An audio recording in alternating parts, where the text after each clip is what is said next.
This is Pantheon Plus, a podcast where we go beyond tights and flights to explore other genres and movies from the past. Each month, we'll have a theme. This month, we are taking a look back at the Beverly Hills Cop trilogy. Each week, we will pick a movie related to that theme. This week, we will look at 1984's Beverly Hills Cop. Eddie Murphy is a Detroit cop on vacation in Beverly Hills. How you doing? We have 6 witnesses that say you broke in and started tearing up the place, then jumped out the window. I'm on vacation.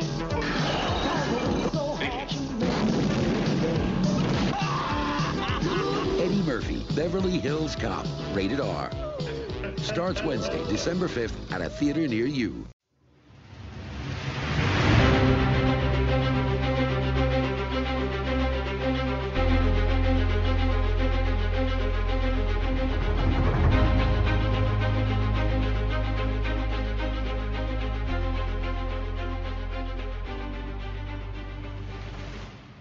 My name is Jerome Cuson. You can find me on Twitter at JeromeC1985. You can find additional episodes of this podcast through Apple Podcasts, Stitcher, Spotify, and all of your favorite podcast apps through The Real World.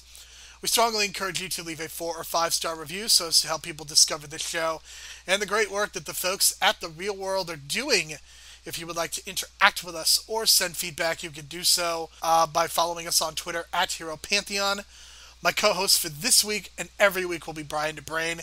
He can be found on Twitter at Brian DeBrain. And Brian, this week we are going old school, so to speak, as we will be reviewing the 1984 Beverly Hills Cop. And we are exploring a genre that has very often been overlooked here on The Real World. If you look back at all the podcasts that Brian and I have done, and Ben and Matt have done, and Matt and Mike have done, there have been very few discussions of comedies. So that is one of the reasons that here in the month of August, I wanted to introduce the comedy genre to The Real World, and we'll be exploring a number of comedies as we go into September as well with our theme for that month. But this month, a lot of our focus is going to be on the Beverly Hills Cop franchise, a franchise that, of course, is led by Eddie Murphy.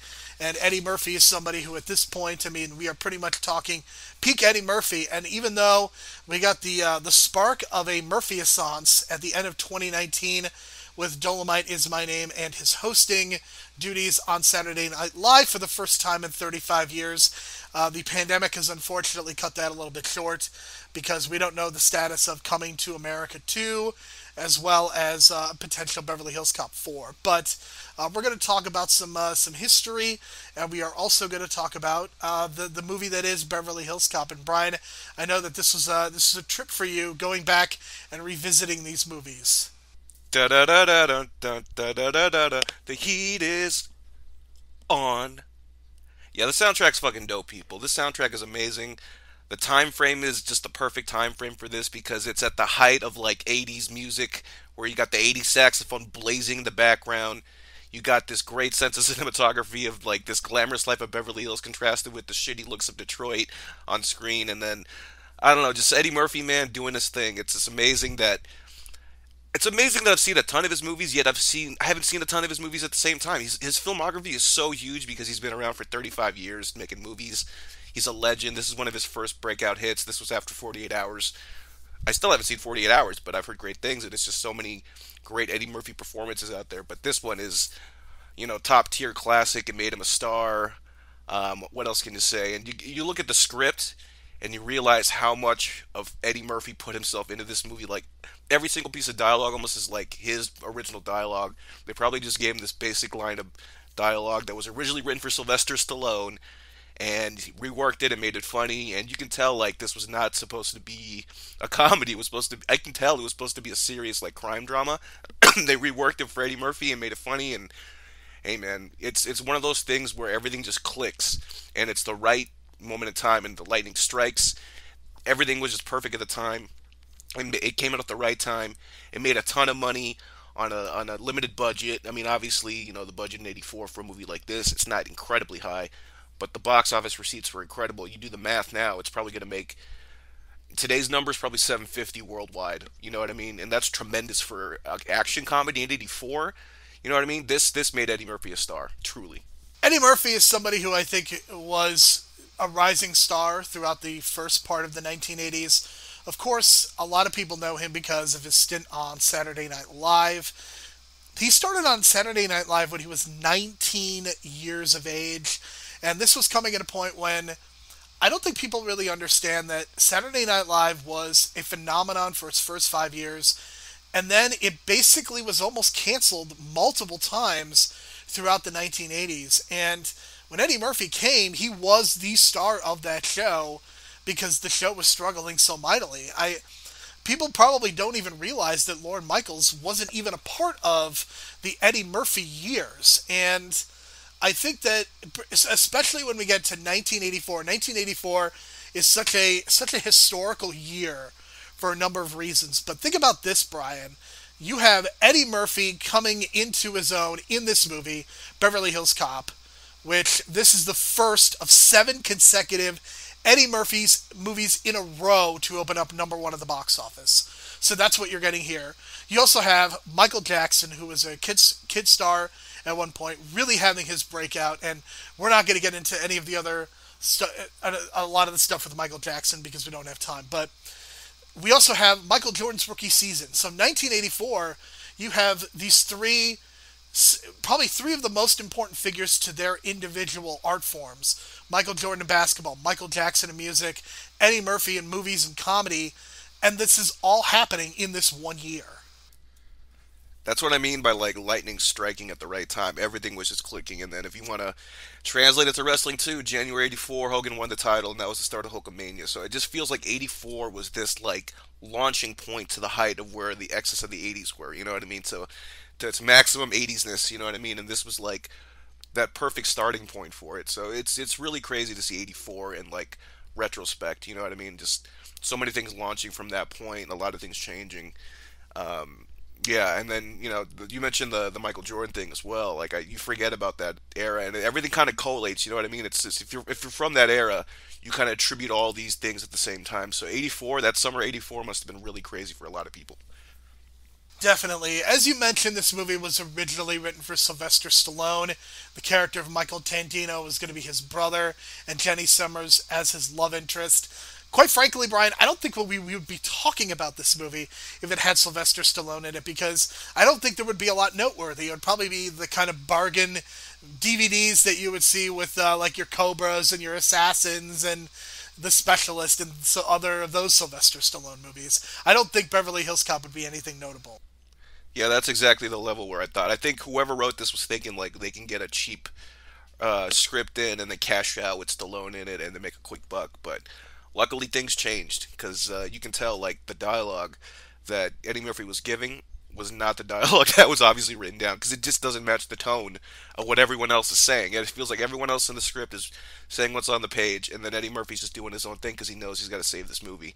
Because like he's the star of the show and he's making everything click in this movie. So thank God he took that initiative. I mean, I can't imagine what this movie would look like if it was anybody but Eddie Murphy. And we've reviewed a lot of movies over the years, but I feel like with this month, with this particular theme, we are specifically reviewing it mostly because of one person. And I can't say that any of the movies that we've really watched since then have just so singularly been carried by this one person. Even the superhero movies, there's either been an actor and a director or the screenwriting or something.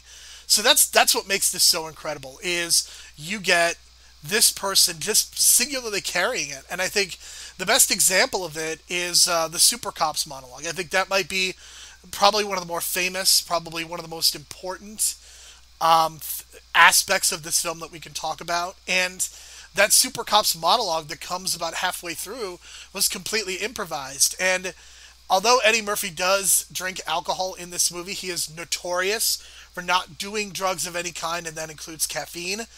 But he did he was apparently taking small sips of coffee to stay awake on a long day, became energized, ad-libbed the whole Super Cops monologue, and was causing each of his co-stars to almost break down laughing. And you can even see some of this in the movie. Brian, the Super Cop sequence is just incredible. The fact that he was able to come up with that in his head, and it's so perfect, and it comes at such a crucial point in the movie. It's easy to see why Eddie Murphy would be regarded as such a star for that monologue alone. Yeah, total comic genius moment. And I don't know, I just still find it hard to believe that. I mean, he's so anti-drug and anti-alcohol and caffeine and all that stuff. It's just crazy because he was friends with the late, crazy, notorious Rick James, man, and I just can't. It's hard to imagine him holding back to that lifestyle and just holding back from all the excess and the drugs and stuff, especially having friends like Rick James around. You know what I mean? So just crazy to think about that, and the fact that he can kind of get this out of himself almost naturally. It's almost like a gift because. For some of us, sometimes we have to get a little buzz or stoned to get that to that level. You know what I mean? To that deep artistic creative level. But for Eddie Murphy, man, it's just on the tip of his tongue. He's just naturally witty. So, it's true talent, man. Some other notes from this movie. During his tirade at the Beverly Palms Hotel, another great moment, we hear Axel Foley pretending to be writing an article called Michael Jackson Sitting on Top of the World for that magazine. In real life, Playboy ran an article called Eddie Murphy Sitting on Top of the World. So some strong connections being made there. And we talk about the shooting script. And as you mentioned, Eddie Murphy improvised dialogue and created a scene just from nothing because there were so many versions of the script. And I mean, it really shows because so much of this movie feels very episodic and not disconnected in the way that I think some Apatow movies feel now, but the plot is basically hanging by a thread. And I mean, we could talk about the plot, but that's not why people are watching this movie. That's not what makes this movie good. This is every drug dealer type movie that you've seen over the past 40 years in these action movies and these buddy cop movies. It's not anything special, but what makes it something that is going to be on my list of top 100 movies, Brian, as this movie will be, is the fact that it's Eddie Murphy. That's why this works. Yeah, that hotel scene was just amazing because now that I work at a hotel, I was like, I see through his bullshit 100%. And in today's world, I would not stand for it. But maybe some of my coworkers probably would not have seen through it and probably would have been fooled too. But I mean, hotels nowadays, we will charge you before you get in that fucking room. Before we give you that key, we have to charge you. You know what I mean? So I was just like, they're giving him the key, and he got away with it, and he's just bullshitting his way through, and they gave him a key, and they're not even going to charge him. And I'm just thinking, like, oh my God, 84, it must have been a crazy time for collecting bills and non-payments and all that kind of thing. But Eddie Murphy, man, just bullshitting his way through it, and you could almost kind of learn how to be a bullshitter just by watching this movie, and it's just like, how is he getting away with it? But he's making every bullshit scenario so believable because he's just believing in the character, and that's just natural improv. I think the best improv comedians are just the ones that just get into the character for the brief moment in time and just go with it and just go with the flow. And you can tell he just goes with the flow every time he's bullshitting his way through and making up a new alias or whatever. But it's just hilarious because it just feels like, okay, what's he going to make up next? And what is he going to say next? And where's he going with this? You know what I mean? And it's always something, and then he kind of turns it around on you at the end. Absolutely. I mean, I think that you mentioned the hotel stuff, and it was also 1984, and maybe we were just more trusting of people in 1984. I mean, just imagine kids at that time. This movie came out 1 year before I was born, and it just feels like you just let your kids go hang out for 6 or 7 hours and come back before dark. We weren't as overprotective as we are now, and we don't trust anyone, Brian. Maybe that's a good thing that we don't trust everyone necessarily. But one of the more unfortunate aspects of that is that kids can sometimes be a little too sheltered, and I think that's what you see a lot in this movie. Because one of the things that I love about this movie, and I think I have to give a lot of the credit to the director Martin Brest, who is perhaps most well known for directing Gigli, which is historically regarded as one of the worst movies that's ever been made, and he got into a fistfight in public with a producer at one of the screenings, and basically he's been persona non grata since. But one of the things I give him a ton of credit for in this movie is we get these opening shots of Detroit, and that's where the opening credits are. And I know you mentioned you sang the opening theme song for us, and that is certainly a treat for everyone. The fact that they got to hear Brian sing "The Heat Is On." But what makes that so interesting is you get to see Detroit, and you get to see, quite frankly, how shitty Detroit is, because Axel Foley is somebody who, if this is 1984, Axel Foley grew up in Detroit over the course of 20 years or so, and he basically got to see the city of Detroit, which was once this bastion of hope, and which once was a very prosperous city, but by 1984, it has become very run down, and there are a number of reasons for that we don't necessarily need to get into, but the point is that Detroit has become kind of a running gag, a running joke, as far as cities go, and the way that they're treated, and jokes about burning Detroit down after the Pistons won a championship, and things like that. So, the way that Detroit is regarded in this way is so interesting to me, and then you contrast that with the way that Martin Brest shoots Beverly Hills. Beverly Hills, it's sunny, it's California, it's whiter, it's cleaner. It just, you see the dichotomy. And that is something so simple. And it's not something that is complicated, but just to see these worlds, you see the world that Axel Foley has grown up in versus the world that he is going into. And you can see this fish out of water story, and ultimately why he's able to pull fast ones on everyone, because Axel Foley's probably grown up in really difficult circumstances, and Brian, my guess is the people of Beverly Hills have not. Yeah, that's one of the interesting things I noticed too, because I think when I saw this movie for the first time, like I mentioned, I think it was like 2002, 2003 maybe, I had just watched Roger and Me, and I don't know if you're familiar with Roger and Me, people, but it's a Michael Moore documentary, one of his more popular ones before Bowling for Columbine, and it's all about the decline of, like, the Detroit auto industry and how it destroyed the city, almost destroyed the city, I should say, but it destroyed a lot of livelihoods, basically. And, you know, when I see this now and I see that contrast, it's like, God damn, man. Detroit, I mean, it's I hate to say it's almost, you know, like you said, like a running gag, but I feel like it's just become this thing where at this point there's got to be, I hope there's, maybe I just don't want you, but some positive, you know, portrayals of Detroit in a better light. But right, you know, in this movie it's like, ugh, you know what I mean, it's grungy, it's dirty in comparison to the way he shoots it. Even the bar, I think, was a little even dirtier and grungier than the bar that they shot in Beverly Hills. So it's a very interesting contrast, and the opening credits really shows that. And, you know, it's little simple things like that, you know, that you don't realize, but, you know, 20 years later, especially now, you look back at some of the history of Detroit growing up in history class and stuff like that, it really reflects the times. And it's unfortunate, but it, you know, it's one of those simple things, like you said. We mentioned the Detroit connections, and we do need to mention that there is an actor in this movie whose only 3 acting credits are, in fact, the Beverly Hills Cop movies, and that would be Gilbert R. Hill. He is a real-life Detroit Department homicide detective, and he plays Inspector Todd.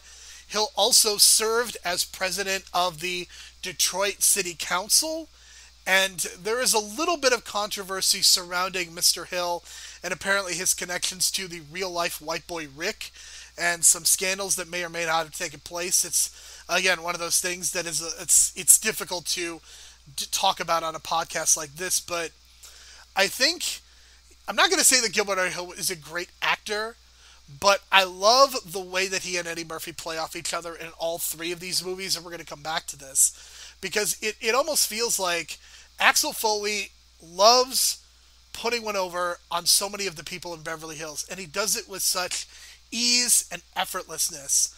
But the way that he has to interact with Inspector Todd, it's almost like he's more nervous about bullshitting his boss than anybody else in Beverly Hills. And I find that to be really fascinating, because Gilbert R. Hill is one of the only other major black actors. I don't know if that has something to do with it, but I really love those interactions that they have. And I think the fact that Gilbert R. Hill is not an actor is to his benefit, because he just comes off a bit more realistic than, say, Judge Reinhold playing a police detective.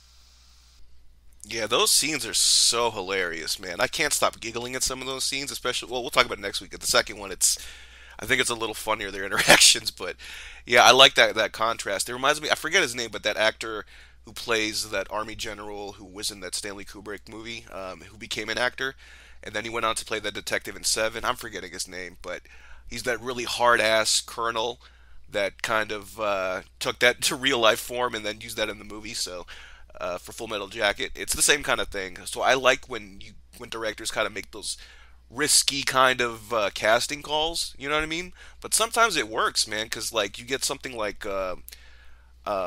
this, and it's just like, well, he's definitely like the most serious person in the room, and that really helps with the comedy, considering Eddie Murphy's like the most funniest dude in the room, and it's just this contrast coming together, and then you get that relationship where it's like.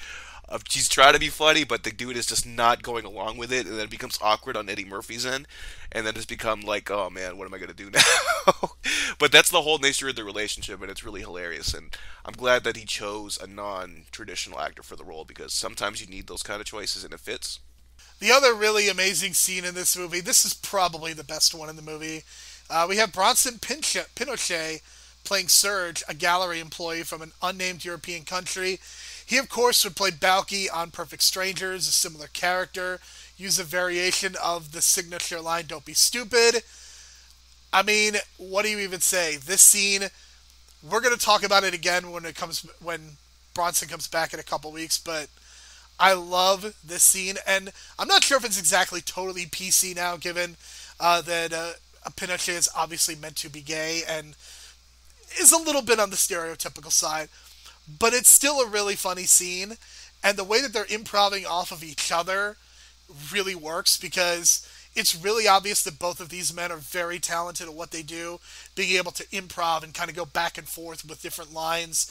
And you could definitely feel the comedic energy really pick up when these two interact with each other. And it's pretty great to watch. And again, I think this comes back to the idea that what makes this movie great is not necessarily the plot, but these individual scenes, the scenes that Murphy has with that Foley has with Todd, and that Foley has with this character Serge. That's what makes this movie great. It's never about what's actually happening in the plot.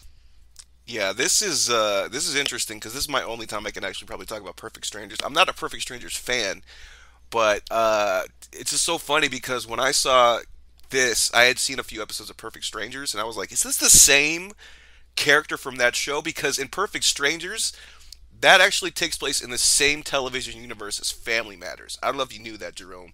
Because in, I think it was sixth grade, we watched some random episode of Perfect Strangers. I think it was like an off day, and the teacher just put on some random thing, and it was Perfect Strangers. But in the episode, they run into Harriet Winslow, and she goes, "Yeah, my husband's a cop from Chicago," and it takes place in Chicago. So I was just kind of blown away by that because that was one of the first times that I realized that TV shows can cross over. So I just wanted to throw that out there because this is my only time I could probably talk about that.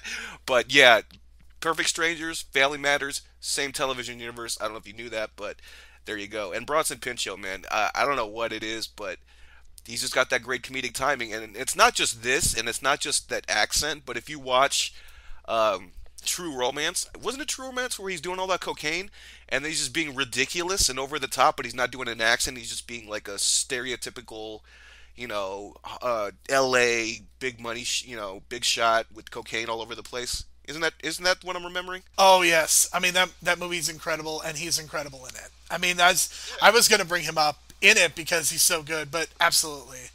That's what I remember about him, and I think that I don't know. I think he was just kind of like typecast after this point, after he did this and Perfect Strangers, because people just expected that accent. And it's almost like the Borat effect, you know what I mean? With these fake European accents, and maybe we should get past that at some point. But for what it was in '84, it worked, and that scene was incredible. And I guarantee you, when Eddie Murphy asked him how much is this, he just winged it and said like $100 something thousand. Then he's like, "Get the fuck out of here!"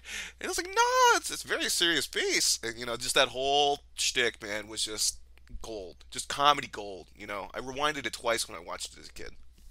And Eddie Murphy's laugh is also another highlight as well, because it's so infectious and so unique. I would do an impression, but I don't think my voice can handle it. I don't think you should try because it's so good. So let's talk about some of the things that also work about this movie. I think that Eddie Murphy is undercover and playing everyone for a fool right from the start. We see him.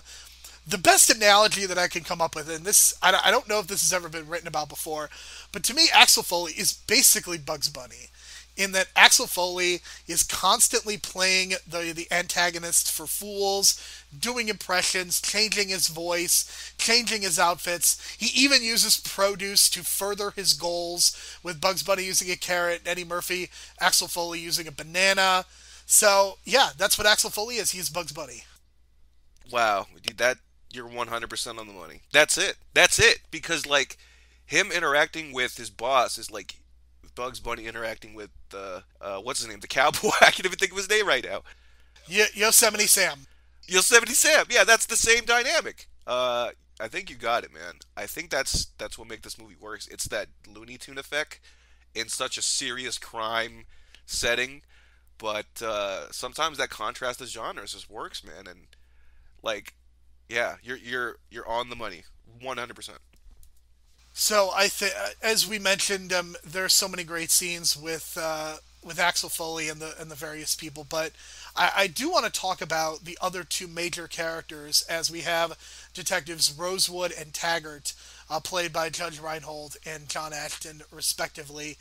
And I think that these are two people who I think they're really good at supporting roles. I think Judge Reinhold tried to do some leading roles and it didn't work out because Beverly Hills Cop is not successful because of Judge Reinhold. It is successful because of Eddie Murphy, and they're kind of along for the ride, but I think they're really funny. And I don't know if you got this vibe too. Did they remind you of any comedic duos of the past? Because there's one in particular that definitely came to mind, especially as we got towards the end of the movie.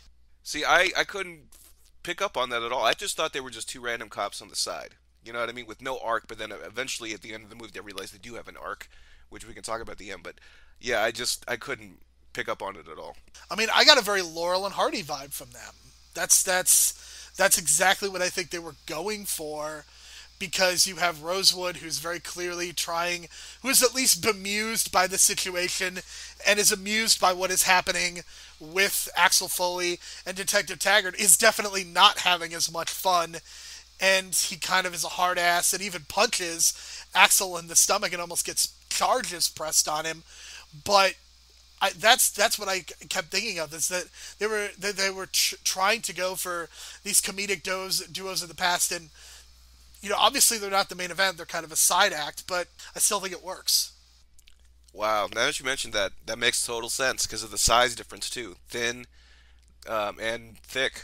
That's exactly the dynamic. Wow, you're again 100% on it, man. Because for me, I'm more of like, well, this kind of ties into with the Peacock going on. With the Peacock launch, I saw some old Universal movies again. They got Abbott Costello, Meet the Wolfman, and the Mummy and all that stuff, and I watched that as a kid. So, yeah, I see that dynamic now. Those two cops, comedic duo. For some reason, I wanted to say Rosencrantz and Guildenstern, but that's Shakespeare, and that's got nothing to do with that. But for some reason, that's another duo I thought of for some reason.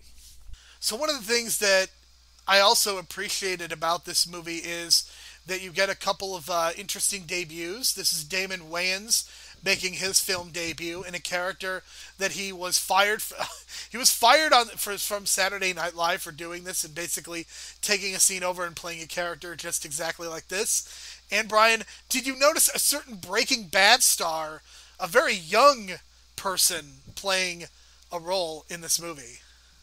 Yep, it's your boy Mike. And for some reason, he's more of a badass in Breaking Bad as an older person than he is in this, even though he's supposed to be this badass, I don't know, bodyguard. He does kill his friend at the beginning of the movie, but I don't know, man. He should not have taken that bump at the buffet, I think. I think that kind of threw it off for me a little bit. I mean, what if he survived those gunshots and he became Mike? Did you ever think about that? Oh, 100%. I've got that theory in the back of my head, too. I was hoping you would bring it up. But, yeah, because, I mean, they don't necessarily... I think they did name him, but, he could have easily just changed his name and became Mike. But, yeah, I thought that was interesting, too. Because, about this whole shared universe thing, too, because Judge Reinhold's name's Billy. He was in a movie called Gremlins with the star Billy. So just imagine in an Earth 2 or 3, you got, let's say, the other guy who played Billy come and play Billy in this, and then you can have the same universe where Gremlins, Beverly Hills Cop, and Breaking Bad all take place in the same universe. That is quite a universe that you have just proposed. And where does Hulk Hogan fit into this? Because he was in Gremlins too. Maybe he's stuck in that VHS. Because when you rent the VHS, he makes the Gremlins bring the tape back and play it again for you, like it wasn't in the theater for Gremlins 2. This reminds me of the unified Reginald Vell Johnson theory, because he plays a New York police officer in Ghostbusters, then he plays a Los Angeles police officer in Die Hard, and then he plays a Chicago cop in Family Matters. Yeah, see, again, it's all coming back to Family Matters and everything coming full circle. And if you want to include that deleted scene from Endgame, then yeah, he was in that too. Yeah, the unified Reginald Vell Johnson theory. So I really don't even want to address the plot that much, and as far as what still works, but I really did love the scene when he orders them the room service, because what I think it shows Axel Foley's ingenuity and the fact that he's just smarter and more worldly than Rosewood and Taggart. And I think that scene is so representative of that. And then he uses the distraction to put the banana in the car so that the car won't drive. And I mean, it's consistently funny. I think one of the issues with talking about comedy is that things are kind of funny, and it's hard to explain why things are funny. You kind of just have to say it.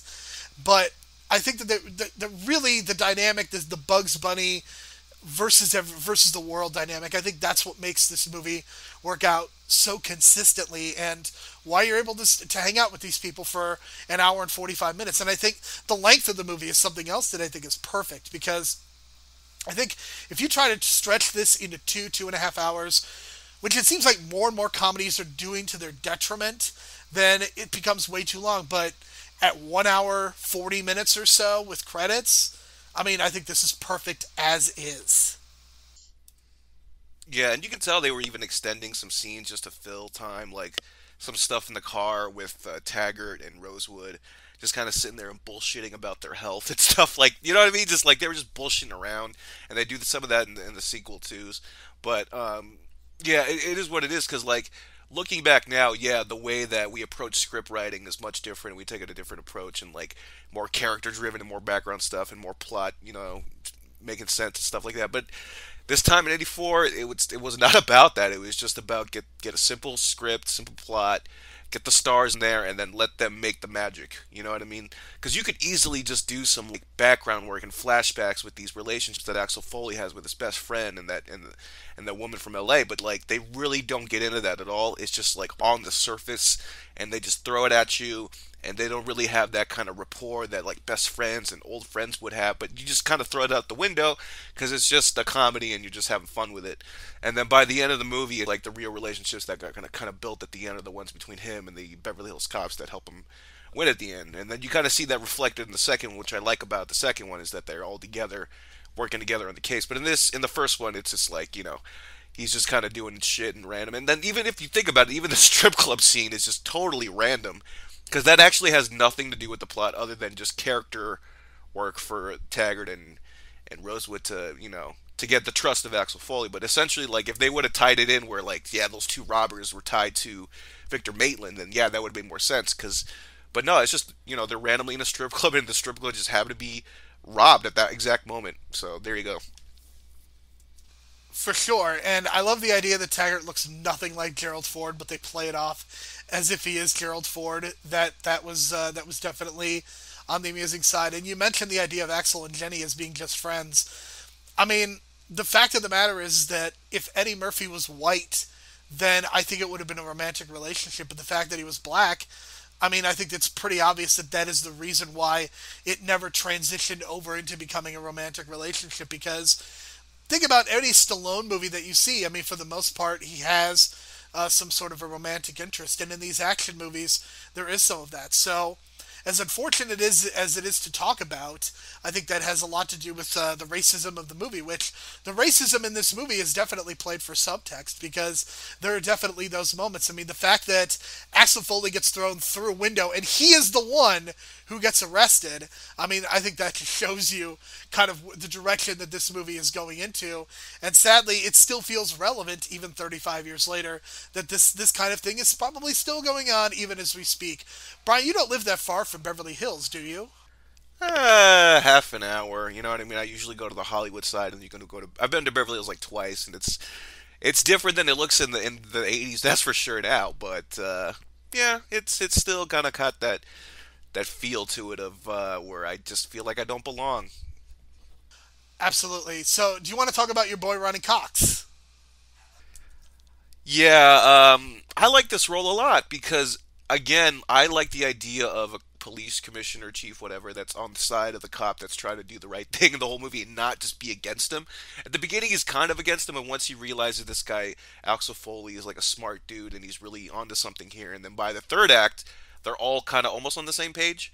But I love the way at the end of the movie he makes up that bullshit story, the way Axel would bullshit a story just to fit the narrative, just to have an explanation for his boss and whatnot, and everything is smoothing out. So I love that aspect of it, and I love how they kind of build that relationship in the second one. Even though Ronnie Cox is not nearly in it as much in the second one, but still, like I feel like they did a lot of legwork here that kind of pays off in the second one. But again, like he was in Deliverance. We mentioned before he was in that Captain America awful movie we talked about. Is like that kid that grew up, became the president. But he's a good, solid, character actor, you want to call him. I don't know, but he's in other major works as well. But you can put him in a lot of things and kind of give it like a legitimacy to it. He brings that to it, especially like in a serious kind of cop role. And he did that here, and he played off the comedy well as well. So. Just very clean and cookie cutter. It's just like I really don't think cops in the '80s were like that. Though that's the other kind of bullshit thing about this whole Beverly Hills cops and how nice they were using the rules and stuff like that. Even though Taggart did punch him in Eddie Murphy in the stomach, but I think they kind of sugarcoated it a little bit just to not piss off the cops in this around this time. But still, I think they did a good job with that character and the way that he kind of led the crew. And I do love his boss because I don't know his name, but Ronnie Cox's boss, the dude with the glasses, that dude just reminded me of like, I don't know, like all the old bosses from the Jim Crockett era promotions.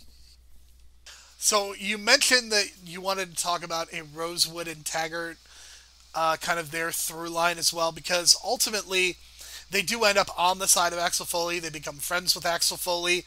They help storm the mansion at the end, which is a pretty well done action sequence given the time period and whatnot. But it's also revealed that Taggart is a bit of a psychopath because he has a shotgun in his trunk, and that's interesting. Well, we could talk about it in next week, but you really realize that the real crazy one is probably Rosewood. But yeah, I like the idea that I didn't notice it, but until now, that the last viewing that I realized that they have this arc where, especially Taggart, he's very like honest, and he's just gonna tell them whatever the boss says. They're gonna ask him, and then they're gonna know that's the actual truth because he's not gonna bullshit around and tell the actual story. And then, especially because like Axel's like trying to cover up for him, and then the super cop story we mentioned earlier to cover him up and make him look good, and he still told the truth. But by the end of the movie, the big Jim Crockett boss, that's the boss of Ronnie Cox, looks at Taggart and asks him what actually happened, and he says, no, that's what actually happened. And Axel kind of gives this look and smile, and that's kind of this arc where he gains this trust and learns that he doesn't always have to tell the truth, quote unquote, but sometimes you have to kind of lie to get to where you need to get to the goal at the end, and that's what he kind of had to do to smooth everything out. So I thought that was a good little arc, and it kind of builds this trust between him and Axel Foley, because especially at the beginning of the movie when they're first introduced, they really don't like each other, and the dude punches him in the stomach. So I like that little arc that they do, because by 2/3 into the movie, I was like, God, as much as I like Judge Reinhold and this other character Taggart, I feel like they're just there. But then once that little moment at the end happens, and then you realize, oh, okay, the whole idea was to build the trust between all three of them. Well, actually four, but mainly the three of them. But I thought that was a good little touch because they build on that in the second one. I like the second one where they're all working together on the case, and you get to know more about Taggart and Rosewood. So Because I feel like they get overlooked, especially with Eddie Murphy just dominating this movie, and then you got Judge Reinhold saying all this stupid shit on the side, and Taggart giving this serious face, and I feel like they don't get enough credit for kind of holding up the comedy when Eddie Murphy's not on screen.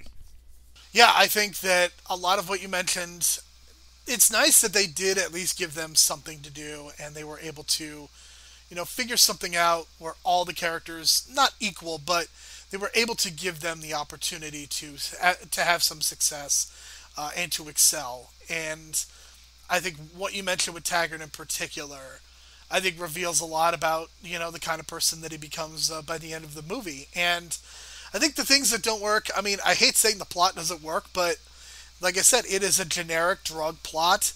I think is this the first instance of coffee grounds being used to cover for drugs, Brian? Is that my understanding? I'm not sure because I feel like this was one of the first, but again, I wasn't watching like 70s, 80s crime shows from that era. But it just feels like when watching this again, I feel like there's this trope, and I don't know if it's just we're just kind of like spoiled with this idea of a screw job at the end with like wrestling finishes and like twists and turns in movies. But like I felt like they were gonna set Axel up where they break in again to the warehouse and look for the drugs, but the drugs aren't there. It's like they knew we were coming, man. You know what I mean? But I feel like that's a trope now, where you just expect the bad guy to trick the good cop halfway through the movie, and then at the end of the movies when they actually catch him for the drugs. But they actually just caught him twice, and I was like, if this, I don't know, if Victor knew that he was coming for him, I would have just not done that shipment. But whatever, man. That's the '80s, so they didn't really think that out. But now because of that trope, I feel like it's kind of used. I feel like they use that in a lot of those ocean movies where it's like, we got this, we stole the thing, and we opened the thing, and it's not there, and it's someone else stole the thing already, and it's like, oh, okay, we get it. But I felt like, wow, they just, they laid it all out there, and they didn't move the drugs, and the drugs were just still there. But good to know that, I guess the coffee ground thing was, I don't know. I feel like a lot of drug dealers used that idea after they saw it. Did it give you any ideas? No, because pot's legal, man. I don't have to worry about that problem, and cocaine is for crazies. For crazies.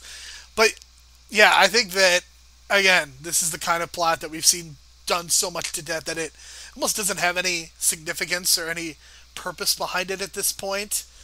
But I think it's serviceable in that I think it gets the everything else around it is I think is so much stronger, and that's really about it. And Victor Maitland is every generic pseudo-European type villain ever. The only thing that makes him distinctive is his robes. I will say he had a very good robe game going throughout this movie. Totally, and I feel like they kind of brought that joke back when Axel stole like 3 robes at the end of the movie. But yeah, it's he's this I don't think they mentioned where he's actually from, but they did mention the German bank or fake currency or whatever. That was one of the many things that's being smuggled in that he doesn't realize is being smuggled in. He's just taking the money, but very generic. I felt they could have done a little more with him, but again, the focus is on Axel, so it really doesn't matter. I do like the end. I feel like the third act really improves the movie because I felt like the stuff where the shootout at the end and then they go inside the house. When you do classic stuff with the suspense build up and like they don't play any music and you just see a guy with the gun and you're looking and the camera's kind of panning around and builds the suspense of like, where's the guy at? Is he going to sneak up behind him?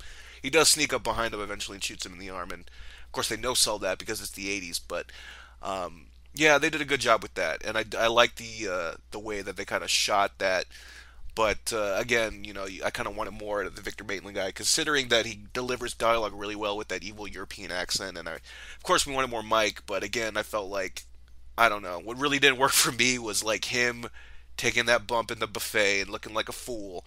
I felt like Axel should have put on his ass in that scene, but whatever. Because I think sometimes you gotta make the heels look good, man. The bad guys look good, and he did punch him in the stomach when he got caught at the warehouse. But I thought, considering that he shot his friend, you know what I mean, and knocked him out in Detroit, they could have done a little more with that. But then in the end, Axel rolls through and shoots him, and that was it. And so it wasn't that big of a build-up, but I thought they could have done more with that. The one thing I will also say, we have not really mentioned Paul Reiser. He has a small part in this movie.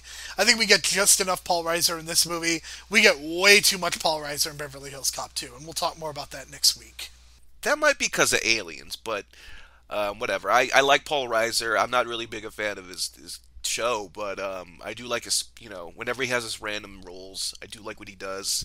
We'll talk about it next week because I like that fake accent he did. But other than that, of course, the only thing that other doesn't work is the gay. I guess that accent he was doing in the restaurant. I think in today's world, you could still do that joke, but you don't have to play it so like overly feminine. Just be a normal, just play it normal, and just be like, I got this thing, and then I was dating Victor Maitland, and you should probably tell them that yourself, sir. You don't, it doesn't have to be so over the top, but again, the '80s and this idea of, yeah, it is what it is, and it's unfortunate. But I do know that, like, I remember in the recent interviews, I think the last couple of years, Eddie Murphy has kind of called himself out for being kind of like a little too homophobic in his stand up, and then of course this scene for Beverly Hills Cop. So I think he's learned from that, and I think we've all learned from that. It's just one of those things from 35 years ago that we weren't really woke to. But I think in this case, you can play it differently now and still have it be funny, but just not with that, over the top accent. Gay panic! Big time gay panic. Yeah, it is what it is, and it's unfortunate. But I do know that, like, I remember in the recent interviews, I think the last couple of years, Eddie Murphy has kind of called himself out for being kind of like a little too homophobic in his stand up, and then of course this scene for Beverly Hills Cop. So I think he's learned from that, and I think we've all learned from that. It's just one of those things from 35 years ago that we weren't really woke to. But I think in this case, you can play it differently now and still have it be funny, but just not with that, over the top accent. Yeah, if we were talking about his stand-up shows Raw and Delirious, it would be pretty cringy because there's a lot of really good material, and Eddie Murphy is a legendary comedian for good reason, but he has a lot of jokes. He even goes farther than he did in this movie that are really uncool. And you're right, you're also right that he has talked about it and has since not necessarily apologized, but has certainly talked about becoming more aware of these issues. So not that it gives him a free pass, but I think that there is a development of understanding that has occurred over the last 35 years or so when it comes to these issues. So on Pantheon Plus, we give an MVP award and a performance award. Brian, is there even an argument to be made for anyone except Eddie Murphy? Because I don't see it. Yeah, Eddie Murphy's the MVP and obviously the performance, but I would say close second for MVP would be Martin Brest. To certain like some of those shots were just really good. You know what I mean? Especially the beginning, where it's like probably the most expensive thing that they shot was the beginning of the movie with the truck thing just running over shit. But the initial scene where he's in the truck talking to the dude, Eddie Murphy, and it's in the foreground, and in the background you see the alley and you see the street, and you see that cop car drive by, and then it drives back and then drives into the alley all in one shot. That was great. Like, that's some really great filmmaking and cinematography, just well thought out foreground and background and the way it all comes together. I love those kind of shots, and they did another shot like that in front of the hotel where it was just one shot of like a U-turn, and then everything was just focused and everything was on the ground level. So they did some good job with this cinematography. And then, of course, I love the soundtrack. So, you can't give an MVP to the whole group of people, but you got to shout out to Glenn Frey of the Eagles, the Pointer Sisters. Patti LaBelle's got some banging songs on this thing. And then you got, I'm forgetting the guy who made the music, but the whole Axel F thing, dun, dun, dun, dun, dun, dun, dun. It almost got bigger than the movie itself, that theme, and it's so iconic. Like, it was one of the first, like, ringtones that I got as a kid on my cell phone in middle school. So, yeah, it's totally iconic. The soundtrack, Eddie Murphy, everything about it, but a lot of memorable things, but definitely the MVP and performance. You got to go with Eddie Murphy. Yeah, I'm glad that you certainly gave a lot of shout-outs to other contributing factors. I don't know. I think Martin Brest he's done some good movies, but I can't get over some of the bad stuff that he has done over the years. I think the soundtrack, it's definitely very 1980s, but I think of that in a good way. I think that we've become so obsessed with needle drops that I think sometimes it loses its effect, but I think in this movie, I think the soundtrack really does contribute in a positive fashion to what's happening. And the Beverly Hills Cop that signature theme is probably one of the more iconic themes that has not been done by either John Williams or Alan Silvestri at this point. So we definitely have to mention that. And Brian, we mentioned Judge Reinhold. How could we forget his legendary turn in the Clerks cartoon playing a judge, Judge Reinhold? God, man, I haven't seen that show in 15 years, and you bring that back, and it's like, god damn, you're just bringing it all back with all the Judge Reinhold references and everything. What else is he into that we're not even thinking of? Was he? I believe he was in the Beethoven movies. Holy shit! And that's going to tie into Midnight Run and Martin Brest again in 4 weeks. So when we talk about that, because Midnight Run's on the docket, we'll talk about that soon. But I guess it all just comes together. But I also like to mention one more thing I forgot to mention. The beginning of this movie is almost like the same way Rush Hour opens, and you can tell Rush Hour took a lot from Beverly Hills Cop with Chris Tucker doing that same kind of shtick, the whole Bugs Bunny thing, and like the beginning of Rush Hour almost mirrors the beginning of Beverly Hills Cop, where it's like a drug bust or some kind of bust gone wrong. He's a cop undercover, gets yelled at by his boss, and gets all the jokes from the boys at the precinct, and it's very similar. And you got to think that they took a lot from that, but from one generation to the next. And I'm sure 48 Hours and a lot of the buddy cop movies. I mean, this has become something that I think was such an important part of the 80s and 90s, and we've gotten away from it to a certain extent. We don't really have a lot of buddy cop movies, and my guess with everything that is currently going on, that we're not going to see a lot of buddy cop movies in the future as well. But that's going to conclude our conversation on the first Beverly Hills Cop. We are going to be discussing Beverly Hills Cop 2, which is a very different movie from Beverly Hills Cop 1 in a lot of ways. We have a different director, we have different villains, and we do have some of the same cast, but it is going to be exciting to talk about Beverly Hills Cop because it is, number 2 is a little bit on the different side. So, Brian, any final thoughts before we end this podcast? Yeah, go listen to the soundtrack, people. It's fucking amazing still, and God, it's such a great, energetic feel to it. I can't explain it. It just makes you happy, and when I'm at work folding all the laundry from the hotel, it's got me going and flowing, and then when I'm doing Photoshop at home, same thing, man. So go listen to Patti LaBelle. All right, so for Brian, my name is Jerome Cusan. Thank you so much for listening to us this week. We will talk to you again next week for Beverly Hills Cop 2. Cocaine and coffee, that's a hell of a party, but the real party is cocaine and waffles.